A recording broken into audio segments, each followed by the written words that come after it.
किसी ने बड़े कमाल की बात कही है कि अपने जीवन को ऊपर वाले को सौंप दो, क्योंकि आप जीवन भर में जो कर सकते हैं उतना तो वो एक पल में कर सकता है।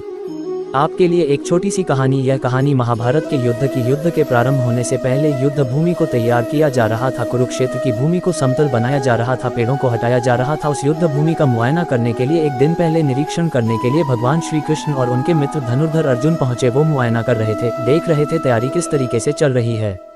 तभी एक चिड़िया उड़ती उड़ती आई और भगवान श्री कृष्ण के पास आकर के बोली कि भगवान, मुझसे क्या गलती हो गई, मेरी दुनिया आपने उजाड़ दी। यहाँ युद्ध भूमि को तैयार किया जा रहा है, पेड़ों को गिराया जा रहा है। एक हाथी ने आकर के मेरा पेड़ गिरा दिया, मेरा घोंसला उस पर था, वो घोंसला गिर करके जमीन पर आ गया, उसमें नन्हे नन्हे बच्चे हैं, हमारी जान बचा लीजिए भगवान, अब सब कुछ आपके हवाले है।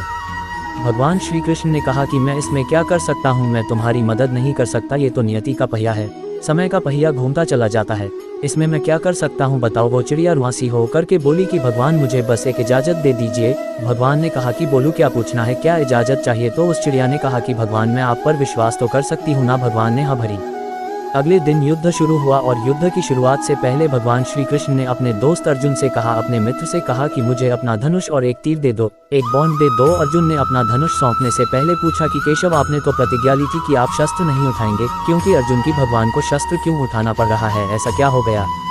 तो भगवान श्री कृष्ण ने कहा कि उस सामने हाथी देख रहे हो, उस हाथी ने उस चिड़िया का घोंसला गिराया, उस पेड़ को नष्ट कर दिया जिस पर उस चिड़िया का घोंसला था, मुझे कुछ तो करना पड़ेगा। अर्जुन समझ गया भगवान श्री कृष्ण ने वो धनुष लिया है, एक तीर छोड़ा, लेकिन ये क्या, वो तीर जा करके हाथी को लगा ही नहीं, उसके गले में घंटी लटकी थी उस पर जा करके लगा और वो घंटी नीचे जमीन पर गिर गई। अर्जुन हंसने लगा और कहने लगा कि माधव, आपसे नहीं हो पाया, मुझे मौका दीजिए, 1 मिनट में उस हाथी को नष्ट कर दूंगा, खत्म कर दूंगा। भगवान ने कहा कि नहीं हो गया, बस इतना काफी था। अर्जुन ने भी ज्यादा सवाल जवाब नहीं किया। 18 दिन तक युद्ध चला और उसके बाद में जब पांडवों की जीत हुई तो एक बार फिर से उस मैदान को साफ किया जा रहा था, क्योंकि काफी युद्ध के बाद में जो नुकसान हुआ था, बहुत सारा सामान गिरा पड़ा था, साफ सफाई चल रही थी। भगवान श्री कृष्ण एक बार फिर से अपने दोस्त अपने मित्र अर्जुन के साथ में उसी भूमिका करने के लिए निकले और अर्जुन से कहा कि एक काम कीजिए, मेरे रथ से उतरिए और जाकर के नीचे वो जो घंटी रखी है उसको हटा दीजिएगा। अर्जुन चौंक गया कि हमने युद्ध जीत लिया है, हम इतने महान बन चुके हैं और यह मुझे एक घंटी उठाने के लिए युद्ध भूमि की साफ सफाई करने के लिए कह रहे हैं। लेकिन जानता था भगवान है, कुछ भी कह सकते हैं। रथ से नीचे उतरा, जा करके उस घंटी को उठाया, साइड किया और जैसे ही उस घंटी को उठाया वैसे ही उसके नीचे से नन्हे नन्हे बच्चे चिड़िया के फड़फड़ाते हुए उड़ान भर ली, उन्होंने उड़ गए।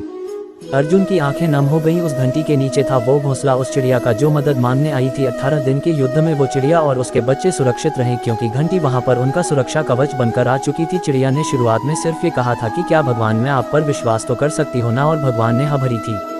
कहानी बहुत छोटी है लेकिन हमें सिखाती है कि दुनिया में हमारे सामने चाहे जो परिस्थिति आ जाए, एक काम कीजिएगा, अपने जीवन को ऊपर वाले को सौंप दीजिएगा, क्योंकि आप जीवन भर में जितना कर सकते हैं उससे कहीं ज्यादा तो वो एक पल में कर सकता है। हमेशा आपसे कहता हूँ कि ऊपर वाले के आशीर्वाद के साथ, अपनी सच्ची मेहनत के साथ और अपनी फैमिली के प्यार के साथ कर दिखाओ कुछ ऐसा कि दुनिया करना चाहे आपके जैसा।